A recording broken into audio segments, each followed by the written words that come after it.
Hi and welcome to our channel. Today, we're going to be discussing the potential of ChatGPT and other AI systems, and how far they can go in the future. First of all, it's important to understand what ChatGPT is and how it works. ChatGPT is a large language model developed by OpenAI, which means it has been trained on a vast amount of text data and is able to generate human-like text based on a given prompt. It is an example of a generative AI system, which means it can create new content rather than just recognizing or classifying existing content. One of the key capabilities of ChatGPT and other generative AI systems is their ability to understand and generate natural language, which is the way we communicate with each other in everyday life.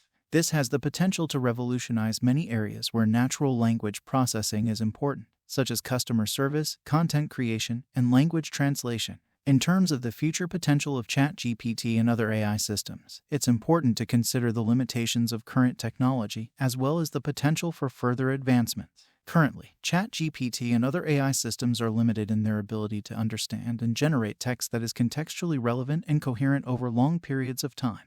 They also do not have a sense of self or consciousness and are not able to think or act independently in the way that humans do. However, as AI technology continues to advance, it is possible that we will see further improvements in the capabilities of these systems. This could include the development of AI systems that are able to understand and generate text in a more human-like way, as well as the creation of intelligent agents that are able to interact with the world and make decisions based on their own goals and preferences. It is important to approach the development and use of these technologies with caution and ethical considerations, as they have the potential to impact society and individuals in significant ways. This includes ensuring that they are used to augment and enhance human capabilities, rather than replacing them, and that they are developed and implemented in a way that benefits society as a whole. Thanks for watching. If you have any questions or want to learn more about AI, be sure to leave a comment below. And don't forget to like, share, and subscribe to our channel.